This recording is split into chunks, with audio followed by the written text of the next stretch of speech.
So yeah, let me introduce myself. My name is Nandita Lal.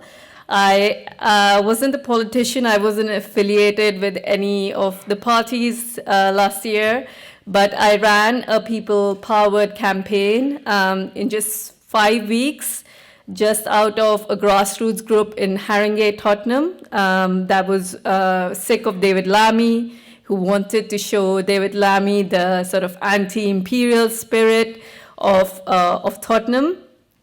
So just in 5 to 6 weeks, we ended up getting more than 2,300 votes and got 5% of Tottenham's vote.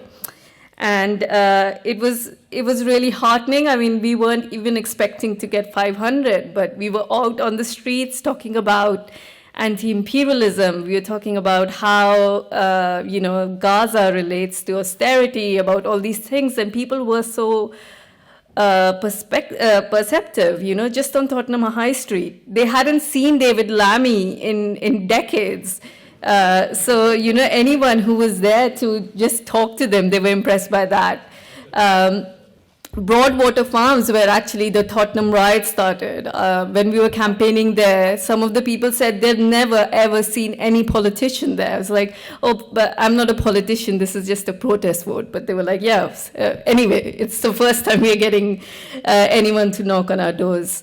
So, that just shows you the kind of political vacuum that there is, and also shows the appetite that people have for engaging. There is a real lack of ways in people can exercise democratic rights. So that was really, really heartening, and I think your party captured some of that. And I hope that this initial hiccup doesn't make too many people turn away. In fact, all these, in some ways, factionalism is good because it does bring out some of these radical ideas. I mean, if it wasn't for us standing against David Lammy, Greens, who did came second, would have been the only voice, and then there would have not been an anti-imperialist voice in Tottenham, which we gave. Which was missing. So I think it was really important for us to make that space for ourselves. So what do we stand for now? Now I am part of a group called Haringey Socialist Alliance.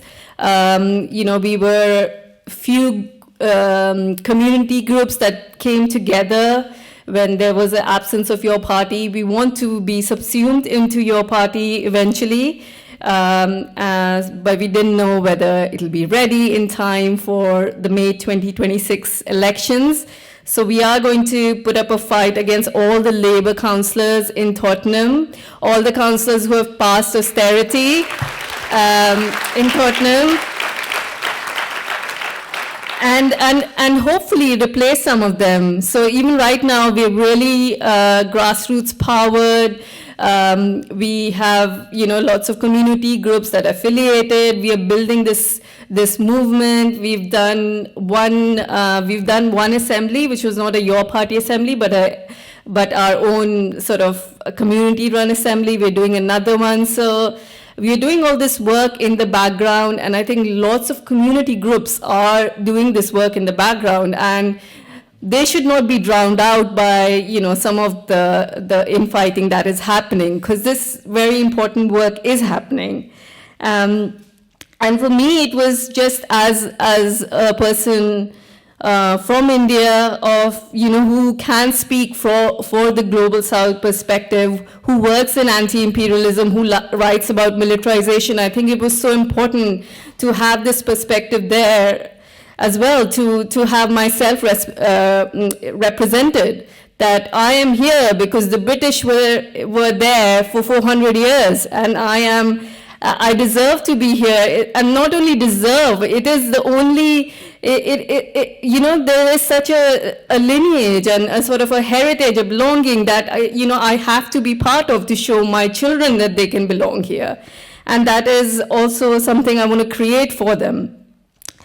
I actually spent 10 years working in Canary Wharf before that for all my sins. And so, I saw sort of the capitalist beast from its belly. The amount of wealth in Canary Wharf is insane. We have no idea what we're dealing with.